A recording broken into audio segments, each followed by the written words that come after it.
ಓಂ ನಾರಾಯಣಂ ನಮಸ್ಕೃತ್ಯ ನರಂ ಜೈವ ನರೋತ್ತಮಂ ದೇವೀಂ ಸರಸ್ವತೀಂ ವ್ಯಾಸಂ ತತೋ ಜಯಮುದೀರಯೇ. ಶ್ರೀ ಗುರುಭ್ಯೋ ನಮಃ. ಅಥ ಅತ್ರ ಪ್ರಸ್ತೂಯಮಾನಃ ಭಾಗಃ ಪ್ರಥಮಃ ಮಹಾಪ್ರಸ್ಥಾನ ಪರ್ವಣಃ.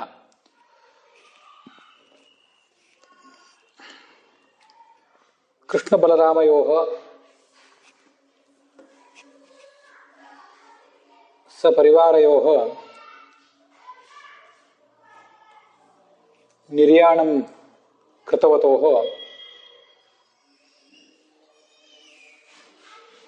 ಪಾಂಡವಾಃ ಅಪಿ ಯಥಾ ಮಹಾಪ್ರಸ್ಥಾನಾಯ ಅಯತಂತ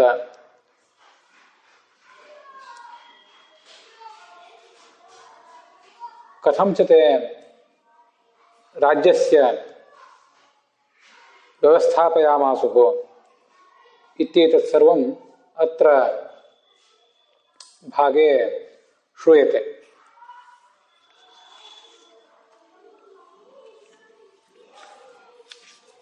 ಮಹಾಪ್ರಸ್ಥಾನ ಪರ್ವವನ್ನು ಈಗ ನೋಡೋಣ.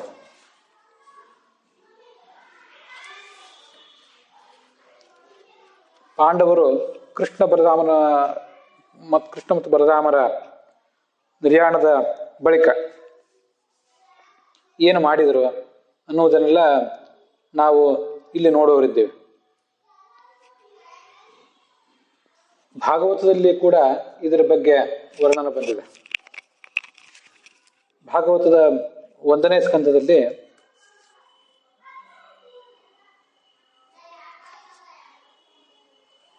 ಅಶ್ವತ್ಥಾಮ ಪರೀಕ್ಷಿತನ ಮೇಲೆ ಬ್ರಹ್ಮಾಸ್ತ್ರ ಪ್ರಯೋಗ ಮಾಡಿದ್ದು, ಕೃಷ್ಣ ಅದನ್ನ ಪರಿಹರಿಸಿದ್ದು,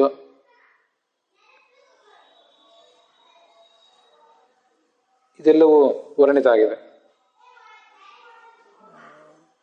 ಮುಂದೆ ವಿದುರನ ಉಪದೇಶದಂತೆ ಧೃತರಾಷ್ಟ್ರ ವನವಾಸಕ್ಕಾಗಿ ತೆರಳಿದ್ದು, ಇದೆಲ್ಲವೂ ವರ್ಣಿತ ಆಗಿದೆ. ಮುಂದೆ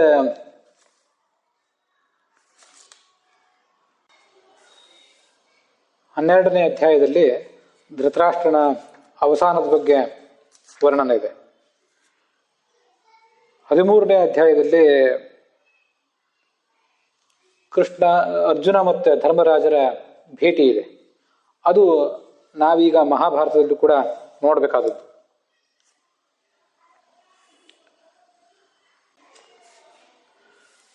ಧೃತರಾಷ್ಟ್ರಾದಿಗಳು ಅವಸಾನ ಹೊಂದಿರುವುದು ಈ ಯುಧಿಷ್ಠಿರನಿಗೆ ಸಂಶಯಕ್ಕೆ ಗೋಚರ ಆಯಿತು. ಆಗ ಅಲ್ಲಿಗೆ ಬಂದಂಥ ನಾರದರನ್ನ ಅವನು ಕೇಳಿದ್ದ.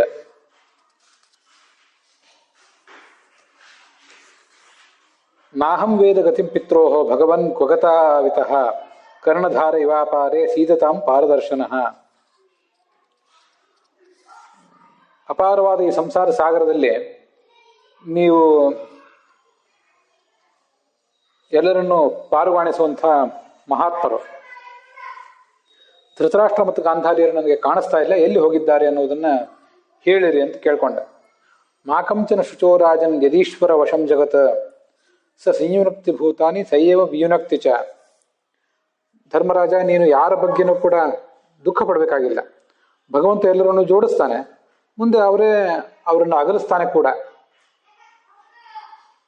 ಎತ್ತುಗಳಿಗೆ ಮೂಗುದಾರ ಹಾಕಿ ಕಟ್ಟಿದರೆ ಅವು ತಮ್ಮ ಕಾರ್ಯವನ್ನು ಮಾಡ್ತವೆ,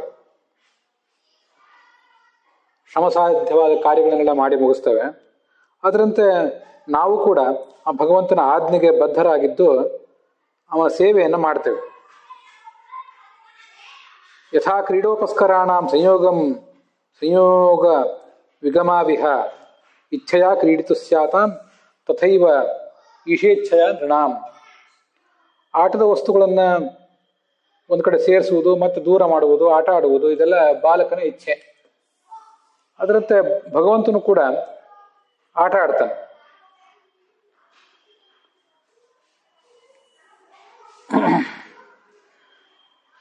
ಜೀವ ನಿತ್ಯ, ಅವನಿಗಾಗಿ ಯಾಕೆ ಶೋಕಿಸಬೇಕು?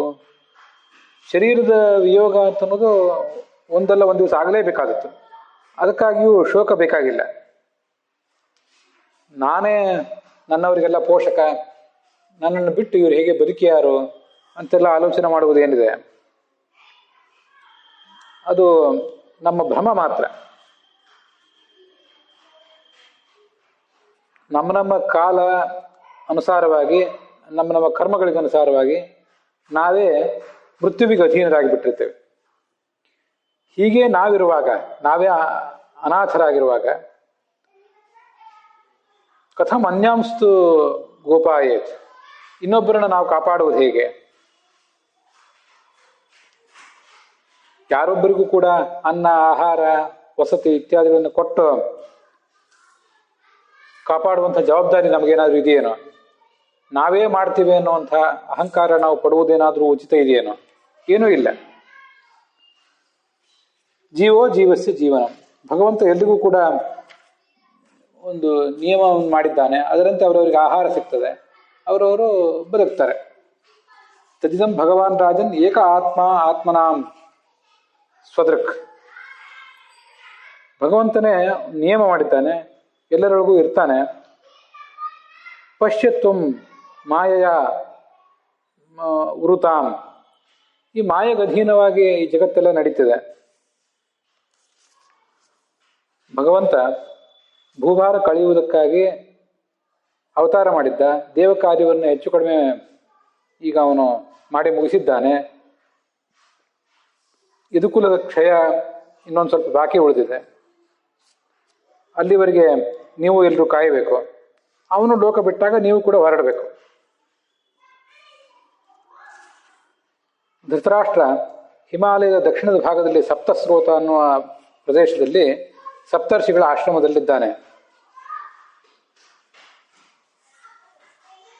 ಅಲ್ಲಿ ವೇದವ್ಯಾಸರ ಅನುಗ್ರಹವೂ ಅವನಿಗಿರೋದ್ರಿಂದ ಅವನ ತಪಸ್ಸಿಗೇನೂ ಭಂಗ ಬಂದಿಲ್ಲ.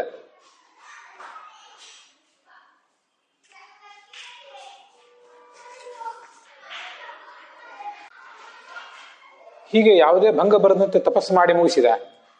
ಕೊನೆಗೆ ತನ್ನ ಶರೀರವನ್ನು ಬಿಟ್ಟ. ಕಾಡ್ಗಿಚ್ಚಿನಲ್ಲಿ ಅವನ ದೇಹ, ಪರ್ಣಶಾಲೆ ಎಲ್ಲವೂ ಸುಟ್ಟು ಬೂದಿಯಾಗಿ ಹೋದವು.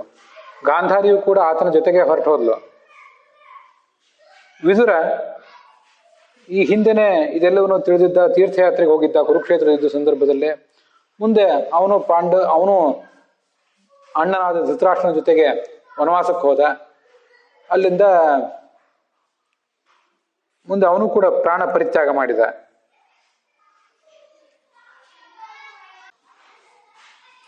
ಇತ್ಯುಕ್ತ ಅಥಾರುಹತ್ ಸ್ವರ್ಗಂ ನಾರದ ಸಹ ತುಂಬುರುಹು ಯುಧಿಷ್ಠಿರೋ ವಚಸ್ತಸ್ಯ ಕೃತ್ವ ಹೃದಿ ಕೃತ್ವ ಅಜಹಾಚ್ಯುಚಃ.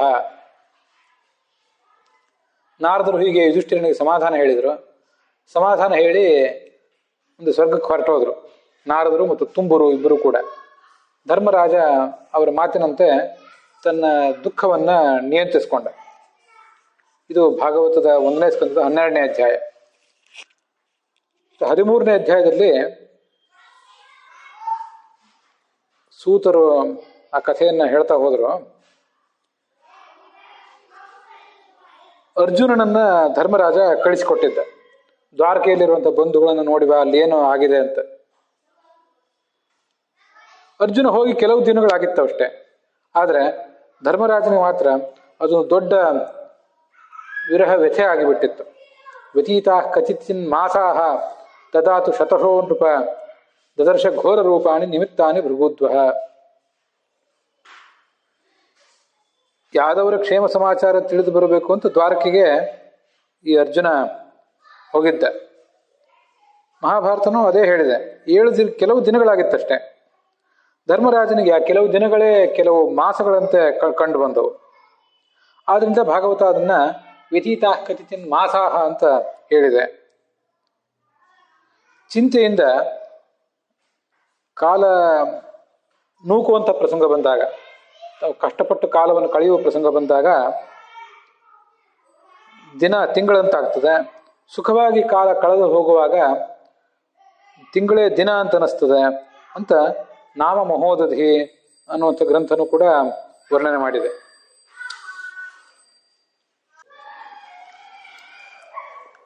ಹೀಗೆ ಅರ್ಜುನ ಹೋದಾಗ ಧರ್ಮರಾಜನಿಗೆ ಎಲ್ಲ ಕಡೆ ದುರ್ನಿಮಿತ್ತಗಳು ಕಂಡು ಬಂದುವಂತೆ. ಕಾಲ ಬದಲಾಯಿತು. ವಸಂತ ಕಾಲದಂತಿರಲಿಲ್ಲ. ಗ್ರೀಷ್ಮ ವ್ಯತ್ಯಸ್ತವಾಯಿತು. ಜನರು ಅಸತ್ಯ, ಕ್ರೋಧ, ಲೋಭ ಇತ್ಯಾದಿಗಳಿಗೆ ವಶರಾದರು. ಆಗ ಧರ್ಮರಾಜ ಭೀಮಸೇನಿಗೆ ಹೇಳಿದಂತೆ, ಅರ್ಜುನನನ್ನು ಕಳಿಸಿದೆವು ಅಲ್ಲಿಗೆ, ಈಗ ಕೆಲವೇ ದಿನಗಳಾಗಿವೆ. ಜ್ಞಾತುಂ ಚ ಪುಣ್ಯಶ್ಲೋಕಸ್ಯ ಕೃಷ್ಣಸ್ಯ ಚ ವಿಚೇಷ್ಟಿತಂ ಗತಾ ಸಪ್ತಾಧುನಾ ಮಾಸಾಹ ಭೀಮಸೇನ ತವಾಧುನ. ಆದರೆ ತವಾನುಜ, ನಿನ್ನ ತಮ್ಮ ಅರ್ಜುನ ಮಾತ್ರ ಇನ್ನೂ ಬಂದಿಲ್ಲ. ಕಾರಣ ಏನಾಯಿತು? ಕೃಷ್ಣ ತನ್ನ ಅವತಾರವನ್ನು ಪರಿಸಮಾಪ್ತ ಮಾಡಿ ಹೊರಟೋಗುವ ಕಾಲ ಏನಾದರೂ ಬಂತೋ ಹೇಗೆ? ಕೃಷ್ಣನಿಂದ ನಮಗೆ ಈ ಎಲ್ಲ ಭೋಗಗಳು ಬಂದಿದ್ದು. ಅದಿಲ್ಲದೆ ಹೋದ್ರೆ ಮತ್ತೇನಿದೆ ಇಲ್ಲಿ? ಶರೀರದ ಎಡಭಾಗದಲ್ಲಿ ತೊಡೆ, ಕಣ್ಣು, ತೋಳು ಇವೆಲ್ಲ ಅದರ್ತಾ ಇವೆ. ಎದೆಯಲ್ಲಿ ನಡುಕ ಕಂಡು ಬರ್ತದೆ. ಉದಯಿಸುತ್ತಿರುವ ಸೂರ್ಯನಿಗೆ ಮುಖ ಮಾಡಿ ನರಿ ಬೆಂಕಿಯನ್ನ ಉಗುಳುವಂತೆ ಉಳಿಡ್ತಾ ಇದೆ. ನಾಯಿ ನನ್ನನ್ನು ನೋಡಿ ಬಗಳಿಡ್ತಾ ಇದೆ. ಹಸು ಮೊದಲಾದ ಸಾಧು ಪ್ರಾಣಿಗಳು ಕೂಡ ಅವು ನನ್ನನ್ನು ನೋಡಿ ಅಪ್ರದಕ್ಷಿಣಾಕಾರವಾಗಿ ಸುತ್ತು ಬರ್ತಾ ಇವೆ. ಕತ್ತೆ, ನರಿ ಮೊದಲಾದ ಪ್ರಾಣಿಗಳು ಪ್ರದಕ್ಷಿಣಾಕಾರವಾಗಿ ಸುತ್ತು ಬರ್ತಾ ಇದೆ.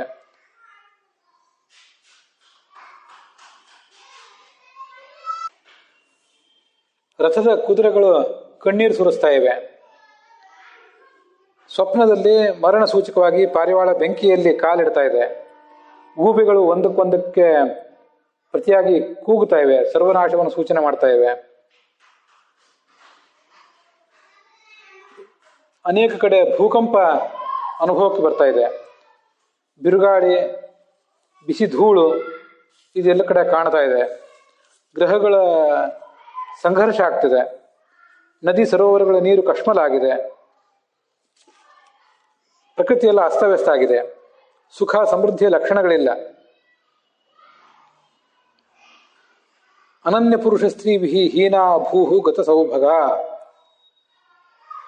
ಭಗವಂತನ ಅವತಾರ ಪರಿಸಮಾಪ್ತವಾದ ಮೇಲೆ ಈ ಭೂಲೋಕ ತನ್ನ ಶೋಭೆಯನ್ನು ಕಳ್ಕೊಂಡಂತಿದೆ ಅಂತ ಹೀಗೆ ಅವರು ಆಲೋಚನೆ ಮಾಡ್ತಿದ್ದಾಗ, ಇದು ಚಿಂತಯತಸ್ತಸ್ಯ ದೃಷ್ಟಾರಿಷ್ಟೇನ ಚೇತಸ ರಾಜ್ಞಃ ಪ್ರತ್ಯಾಗಮದ್ ಬ್ರಹ್ಮನ್ ಇದು ಪುರ್ಯಾಹ ಕಪಿಧ್ವಜ. ಅವನು ಅಣ್ಣನಿಗೆ ನಮಸ್ಕಾರ ಮಾಡಿ ನಿಂತ. ಮುಖದಲ್ಲಿ ಕಳೆನೇ ಇರಲಿಲ್ಲ. ಕಣ್ಣಿನಿಂದ ನೀರು ಸುರಿತಾ ಇತ್ತು. ಧರ್ಮರಾಜನಿಗೆ ಬಹಳ ಉದ್ವೇಗ ಆಯಿತು. ಅವನು ಅರ್ಜುನನನ್ನು ಈ ಮುಂದೆತ್ತಿ ಕೇಳಿದಂತೆ. ಇದು ಭಾಗವತದಲ್ಲಿ ನಾವು ನೋಡ್ತಾ ಇರೋದು. ಮಹಾಭಾರತ ಹೇಳ್ತದ ಈ ಮೌಸಲ ಪರ್ವದ ಅಧ್ಯಾಯದಲ್ಲಿ ಕೊನೆಗೇನೆ ಅರ್ಜುನ ವ್ಯಾಸಾಶ್ರಮದಿಂದ ಅವರಿಂದ ಸಮಾಧಾನವನ್ನು ಪಡೆದು ಮುಂದೆ ಹಸ್ತಿನಾವತಿಗೆ ಬಂದು ಯುಧಿಷ್ಠಿರನಿಗೆ ಬಂದು ಈ ವೃಷ್ಣಿ ಅಂಧಕ ಕುಲದವರ ನಾಶವನ್ನೆಲ್ಲ ವರ್ಣನೆ ಮಾಡಿದ ಅಂತ ಮೌಸಲ ಪರ್ವ ಮುಕ್ತಾಯ ಕಂಡಿತ್ತು. ಅಲ್ಲಿಗೆ ಮಹಾಪ್ರಸ್ಥಾನ ಪರ್ವ ಪ್ರಾರಂಭ ಕಾಣಬೇಕು. ಅರ್ಜುನನನ್ನು ಯುಧಿಷ್ಠಿರ ಕೇಳಿದಂತೆ ಭಾಗವತದಲ್ಲಿ, ಯದುಕುಲದ ಎಲ್ಲ ಪಂಗಡದವರು ಕೂಡ ಮಧು, ಭೋಜ, ದಾಶಾರ್ಹ, ಅರ್ಹ, ದಾಶಾರ್ಹ, ಸಾತ್ವತ, ಅಂಧಕ, ವೃಷ್ಣಿಕುಲ ಈ ಎಲ್ಲ ಪಂಗಡದವರು ಸುಖವಾಗಿದ್ದಾರೋ ಹೇಗೆ? ಶೂರ, ನಮ್ಮ ತಾಯಿಯ ತಂದೆ ಅವನು ಸುಖವಾಗಿದ್ದಾನ? ವಸುದೇವ, ನಮ್ಮ ಸೋದರ ಮಾವ, ಅವನ ಪತ್ನಿಯರು ಅವರೆಲ್ಲ ಆರೋಗ್ಯವಾಗಿದ್ದಾರೋ ಹೇಗೆ? ಉಗ್ರಸೇನ, ಜಯಂತ, ಗದ, ಸಾರಣ, ಪ್ರದ್ಯುಮ್ನ ಇವರೆಲ್ಲ ಸುಖವಾಗಿದ್ದಾರ? ಅಪಿ ಸ್ವಸ್ತ್ಯಾಸತೆ ಸರ್ವೇ ರಾಮಕೃಷ್ಣ ಭುಜಾಶ್ರಯಾ ಅಪಿ ಸ್ಮರಂತಿ ಕುಶಲಂ ಅಸ್ಮಾಕಂ ಬದ್ಧ ಸೌಹೃದಾಗ. ಕೃಷ್ಣ ಈ ಜಗತ್ತಿಗೆ ಕುಶಲವನ್ನು ಮಾಡ್ತಾ ಶೋಭಿಸ್ತಾ ಇದ್ದಾನೋ ಹೇಗೆ?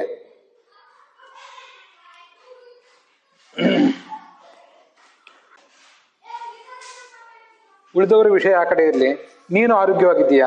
ನಿನ್ನ ಮುಖದಲ್ಲಿನ ಆ ಕಾಂತಿ ಕಂಡು ಬರ್ತಿಲ್ಲ. ನಿನಗೆ ಯಾರಿಂದಾದ್ರೂ ಅವಮಾನ ಆಯ್ತೇನೋ? ಹಿಂದೆಲ್ಲ ಹೋದಾಗ ಅಲ್ಲಿ ದೀರ್ಘಕಾಲ ವಾಸ ಮಾಡಿಕೊಂಡಿರ್ತಿದ್ದೆ. ಈಗ ಅಲ್ಲಿ ವಾಸ ಮಾಡಲಿಲ್ಲ. ಅಲ್ಲಿ ನಿನಗೆ ಸರಿಯಾದಂಥ ಸತ್ಕಾರ ಏನಾದರೂ ಸಿಗಲಿಲ್ವೋ ಹೇಗೆ?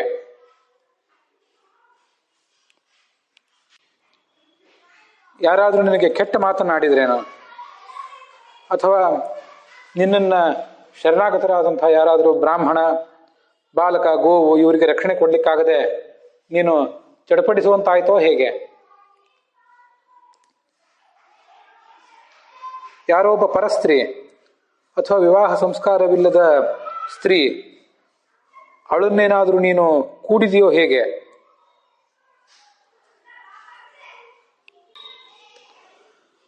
ಗೃಹಸ್ಥನಾಗಿ ವೃದ್ಧರಿಗೆ ಬಾಲಕರಿಗೆ ಮೊದಲು ಅನ್ನ ಕೊಟ್ಟು ಆಮೇಲೆ ನೀನು ಭೋಜನ ಮಾಡಬೇಕಾಗಿತ್ತು. ಅದನ್ನು ಮಾಡದೆ ನೀನೇ ಮೊದಲೇನಾದರೂ ಭೋಜನ ಮಾಡಿದೆಯೋ ಹೇಗೆ? ಅಥವಾ ಕೃಷ್ಣನ ವಿಯೋಗದಿಂದ ಎಲ್ಲವೂ ಕೂಡ ಶೂನ್ಯವಾಯಿತೋ ಹೇಗೆ? ಇದನ್ನೆಲ್ಲ ವರ್ಣಿಸುವಂತ ಧರ್ಮರಾಜ ಅರ್ಜುನನನ್ನು ಕೇಳಿದ.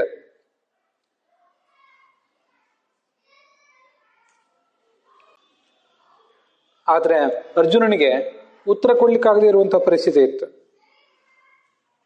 ವಿಭುಂ ತಮೇವ ಅನುಧ್ಯಾಯನ್ ನಾಶಕ್ನೋತ್ ಪ್ರತಿಭಾಷಿತುಂ. ಕಷ್ಟದಿಂದ ದುಃಖವನ್ನು ತಡ್ಕೊಂಡ. ಕೃಷ್ಣನ ನೆನಪು ಮತ್ತೆ ಅವನಿಗೆ ಕಾಡಿ ಪೀಡಿಸಿತು. ಗದ್ಗದ ಕಂಠದನಾಗಿ ಹೀಗೆ ಹೇಳಿದಂತೆ, ಕೃಷ್ಣನ ಒಡನಾಟ ಇನ್ನು ನಮಗಿಲ್ಲ. ವಂಚಿತೋಹಂ ಮಹಾರಾಜ ಹರಿಣ ಬಂಧುರೂಪಿಣ.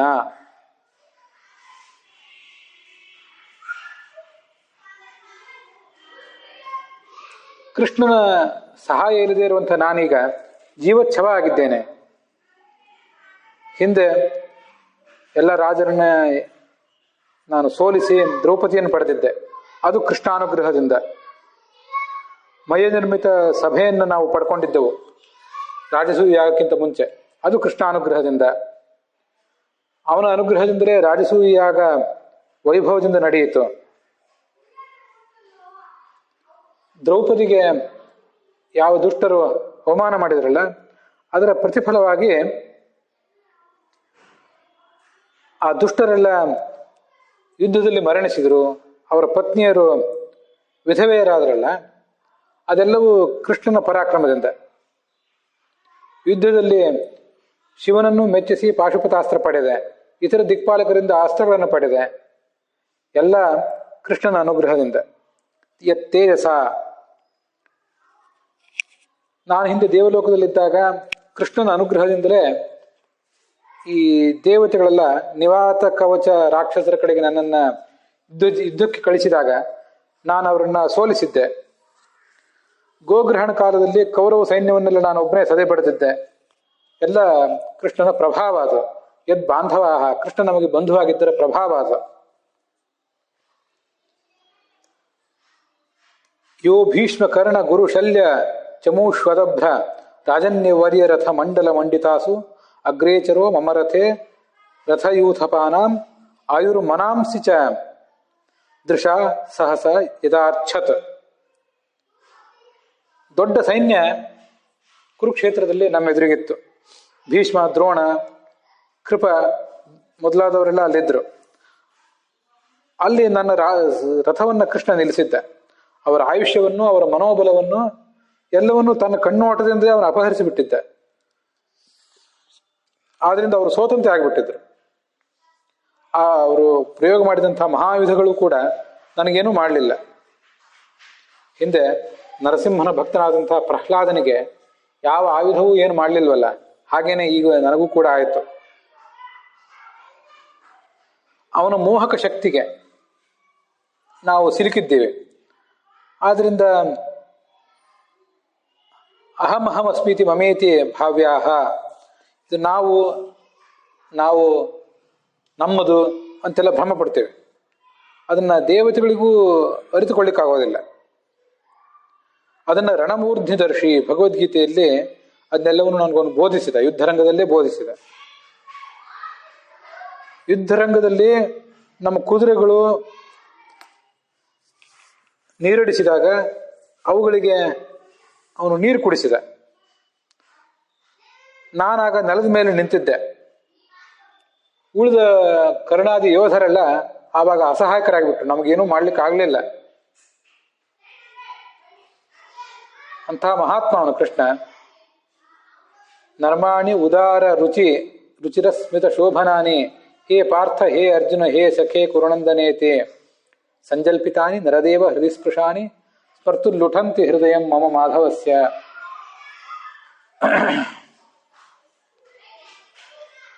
ಅವನು ನನ್ನನ್ನ ಅರ್ಜುನ, ಮಿತ್ರ, ಕುರುನಂದನ ಅಂತ ಪ್ರೀತಿಯಿಂದ ಕರಿತಿದ್ದ.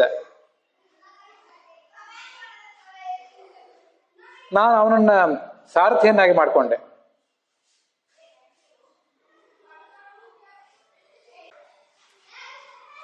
ಸ್ನೇಹಿತ ಅನ್ನೋ ಭಾವನೆಯಿಂದ ಒಂದೇ ಹಾಸಿಗೆಯಲ್ಲಿ ನಾವು ಮಲಗಿದೆವು, ಒಂದೇ ಆಸನದಲ್ಲಿ ಕುತ್ಕೊಳ್ತಾ ಇದ್ದೆವು, ವಿಹಾರ ಮಾಡಿದೆವು. ಅವನ ಮುಂದೆ ನನ್ನನ್ನು ನಾನೇ ಹೊಗಳಿಕೊಂಡೆ. ಇದೆಲ್ಲ ನಾವು ದೊಡ್ಡವರಿಗೆ ಮಾಡುವಂತಹ ಅಪಚಾರ. ಆದರೆ ಸಖ್ಯು ಸಖೇವ ಪಿತೃವತ್ ತನುಜಸ್ಯ ಸರ್ವಂ ಸೇಹೇ ಮಹಾಮಹಿಮತೆಯ ಕುಮತೇಹೇ ಅಘಮ್ಮೆ. ಆದರೆ ತಂದೆಯಾದವನು ಮಗನ ತಪ್ಪನ್ನ ಕ್ಷಮಿಸುವಂತೆ, ಗೆಳೆಯ ತನ್ನ ಗೆಳೆಯನ ತಪ್ಪನ್ನು ಕ್ಷಮಿಸುವಂತೆ, ಈ ತಪ್ಪನ್ನೆಲ್ಲ ಅವನು ಕ್ಷಮಿಸಿದ. ಹಿಂದೆ ಭಗವದ್ಗೀತೆಯಲ್ಲೂ ಕೂಡ ಇದನ್ನೇ ಹೇಳ್ಕೊಂಡಿರ್ತಾನೆ ಅರ್ಜುನ. ಪಿತೇವ ಪುತ್ರಸ್ಯ ಸಖೇವ ಸಖ್ಯು. ಮಗ ತಂದೆಯು ಮಗನ ಪಾಪವನ್ನ ಕ್ಷಮಿಸುವಂತೆ, ಗೆಳೆಯ ತನ್ನ ಗೆಳೆಯನ ಪಾಪವನ್ನು ಕ್ಷಮಿಸುವಂತೆ ನೀನು ನಾನು ಕ್ಷಮಿಸಬೇಕು. ಹೆಚ್ಚಾವ ಹಾಸಾರ್ಥಂ ಅಸತ್ಕೃತೋಸಿ. ಯಾವುದೋ ಸಂದರ್ಭದಲ್ಲಿ ನಿನಗೆ ನಾನು ಸತ್ಕಾರ ಮಾಡಲಿಲ್ಲ ಸರಿಯಾಗಿ, ಅದನ್ನೆಲ್ಲ ನೀನು ಕ್ಷಮಿಸಬೇಕು ಅಂತ ಭಗವದ್ಗೀತೆಯಲ್ಲೂ ಕೂಡ ಕೇಳ್ಕೊಂಡಿದ್ದ. ಅವನು ಸಖ್ಯಾ ಪ್ರಿಯೇಣ ಹೃದಯೇನ ಶೂನ್ಯ ಅಂಥ ಕೃಷ್ಣನನ್ನು ಕಳ್ಕೊಂಡು ನಾನೀಗ ರಹಿತನಾಗಿ ಬಿಟ್ಟಿದ್ದೇನೆ, ಹೃದಯ ಶೂನ್ಯ ಆಗಿದ್ದೇನೆ. ಲೇಂಛರ ಎದುರಿಗೆ, ದರೋಡೆಕೋರರ ಎದುರಿಗೆ ಅಬಲೇವ ವಿನರ್ಜಿತೋಸ್ಮಿ. ಹೆಣ್ಣು ಹೇಗೆ ಸೋತೋಗ್ತಾಳ, ಸ್ತ್ರೀ ಅಂತೆ ಸೋತು ಹೋಗಿಬಿಟ್ಟೆ ನಾನು. ತದ್ವೈ ಧನುಸ್ತ ಇಷವಃ ಸರಥೋ ಹಯಾಸ್ತೆ ಸೋಹಂ ರಥಿ ನೃಪತಯೋ ಯತ ಆಮನಂತೆ ಸರ್ವಂ ಕ್ಷಣೇನ ತದಭೂತ್ ಅಸದೀಶರಿಕ್ತಂ ಭಸ್ಮನ್ ಹುತಂ ಕುಹಕ ರಾಧಮಿವೋಕ್ತಮೂಷೆ. ಹಿಂದಿನ ಗಾಂಡೀವ ಧನಸ್ಸೇ ನನ್ನ ಕೈಯಲ್ಲಿತ್ತು, ಅವೇ ಬಾಣ, ಅದೇ ಕುದುರೆ. ಆದರೆ ಕೃಷ್ಣ ಇರಲಿಲ್ಲ. ಒಂದೇ ಕಾರಣದಿಂದ ಎಲ್ಲವೂ ನಿಷ್ಪ್ರಯೋಜಕ ಆಗಿ ಹೋಯಿತು. ಬೂದಿಯಲ್ಲಿ ಮಾಡಿದ ಹೋಮದಂತೆ, ಇಂದ್ರಜಾಲದಲ್ಲಿ ಕಾಣುವಂತೆ, ಇಂದ್ರಜಾಲದಿಂದ ಮಾಯಾವಿಗಳು ಏನೇನೋ ನಿರ್ಮಾಣ ಮಾಡಿರ್ತಾರಲ್ಲ, ಅದರಂತೆ ಇದೆಲ್ಲವೂ ಆಗೋಯ್ತು. ಮರುಭೂಮಿಯಲ್ಲಿ ಬಿತ್ತಿದ ಬೀಜದಂತೆ ಎಲ್ಲವೂ ವ್ಯರ್ಥ ಆಗಿ ಹೋಯಿತು. ದ್ವಾರಕೆಯಲ್ಲಿ ಈಗ ಯಾರೂ ಉಳಿದಿಲ್ಲ, ಎಲ್ಲರೂ ಕೂಡ ಸತ್ತೋಗಿದ್ದಾರೆ.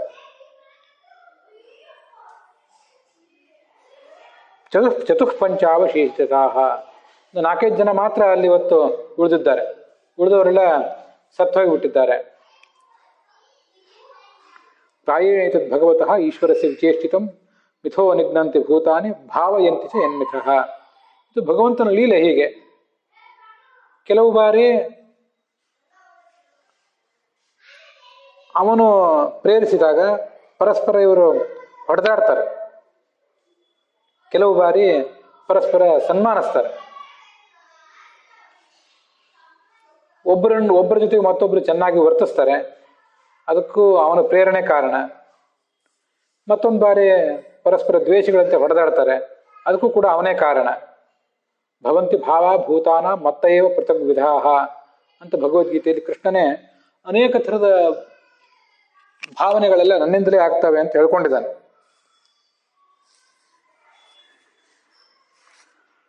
ಮುಳ್ಳನ್ನು ಮುಳ್ಳಿನಿಂದಲೇ ತೆಗೆಯುವಂತೆ ಯಾದವರನ್ನ ಆ ಕುರುಕ್ಷೇತ್ರದಲ್ಲಿ ಕೊಲಿಸಿದ. ಪರಮಾತ್ಮನ 10 ಲಕ್ಷ ಜನ ಮಕ್ಕಳು, ನಾರಾಯಣ ಸೈನ್ಯ ಅಂತ ಕರೀತಿರ್ತಾರೆ ಅವರಿಗೆ, ಅಂಥವರು ದುರ್ಯೋಧನನ ಪರವಾಗಿ ಹೋರಾಟ ಮಾಡುವಂತೆ ಮಾಡಿದ ಕುರುಕ್ಷೇತ್ರದ ಯುದ್ಧದಲ್ಲಿ. ತಾನು ಪಾಂಡವರ ಪರವಾಗಿ, ನಮ್ಮ ಪರವಾಗಿ ನಿಂತ. ಆ ತನ್ನ ಮಕ್ಕಳು ಮೊದಲಾದವರೆಲ್ಲ ಆ ಕುರುಕ್ಷೇತ್ರ ಯುದ್ಧದಲ್ಲೇ ಸತ್ತು ಹೋಗುವಂತೆ ಮಾಡಿಬಿಟ್ಟ ಆವಾಗಲೇ. ಇನ್ನು ಪ್ರದ್ಯುಮ್ನ, ಸಾಂಬ ಮೊದಲಾದ ಕೆಲವರು ಶ್ರೇಷ್ಠರಾದವರು ಏನಿದ್ರು ಅವರು ಪರಸ್ಪರ ಬಡಿದಾಡಿ ಪ್ರಭಾಸ ಕ್ಷೇತ್ರದಲ್ಲಿ ಸಾಯುವಂತೆ ಮಾಡಿದ. ಕಂಟಕಂ ಕಂಟಕೇನೈವ ದ್ವಯಂ ಚ ಅಪೀಷಿತು ಸಮಂ. ಯಾರನ್ನಾದರೂ ಕಾಯುವುದು, ಯಾರನ್ನಾದರೂ ಕೊಲ್ಲುವುದು ಎರಡೂ ಅವನಿಗೆ ಸಮಾನ. ಅವನಿಗೆ ಅದರಿಂದ ಏನಾಗಬೇಕಾಗಿದೆ? ದೇಶಕಾಲಾರ್ಥಯುಕ್ತಾನಿ ಹೃತ್ತಾಪೋಪಶಮಾನಿ ಚ ಹರಂತಿ ಸ್ಮರತಶ್ಚಿತ್ತಂ ಗೋವಿಂದಾಭಿಹಿತಾನಿ ಮೇ. ಕೃಷ್ಣ ಯಾವತ್ತೂ ಕೂಡ ದೇಶಕಾಲಕ್ಕೆ ಅನುಗುಣವಾದ ಧರ್ಮವನ್ನೇ ನಮಗೆಲ್ರಿಗೂ ಬೋಧನೆ ಮಾಡ್ತಿದ್ದ. ನಾನು ಕೂಡ ಅದನ್ನು ಕೇಳ್ತಾ ಇದ್ದೆ. ಅಂಥ ಮಾತುಗಳು ನಮ್ಮ ಹೃದಯದ ಸಂಕಟವನ್ನು ಪರಿಹಾರ ಮಾಡ್ತವೆ, ಸಂಸಾರ ತಾಪವನ್ನು ಪರಿಹಾರ ಮಾಡ್ತವೆ.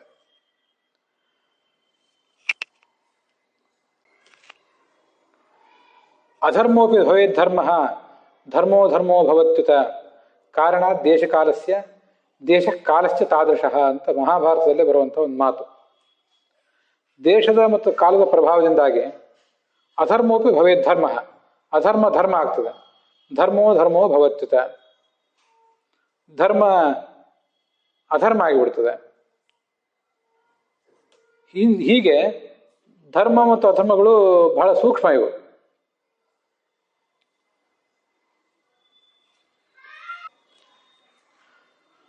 ಅಂತಹ ದೇಶ ಕಾಲಕ್ಕನು ಉಚಿತವಾದಂತಹ ಧರ್ಮವನ್ನು ಕೃಷ್ಣ ನನಗೆ ಬೋಧಿಸ್ತಾ ಇದ್ದ. ಅವು ನನ್ನ ತಾಪವನ್ನು ಹಿಂದೆ ಪರಿಹರಿಸಿದ್ದವು, ಇವತ್ತು ಕೂಡ ನನ್ನ ತಾಪವನ್ನು ಅವು ಪರಿಹರಿಸ್ತಾ ಇವೆ. ಇದಿಷ್ಟು ಭಾಗವತದ 13ನೇ 1ನೇ ಸ್ಕಂದದ 14ನೇ ಅಧ್ಯಾಯದ ಕಥೆ. ಮುಂದೆ ಭಾಗವತದಲ್ಲಿ 15ನೇ ಅಧ್ಯಾಯದಲ್ಲಿ ಏನಿದೆ ಮತ್ತು ಮಹಾಭಾರತದ ಮೌಸಲ ಪರ್ವದ 1ನೇ ಅಧ್ಯಾಯದಲ್ಲಿ ಏನಿದೆ ಅಂತ ಅನ್ನೋದನ್ನು ನಾಳೆ ದಿವಸ ನೋಡೋಣ.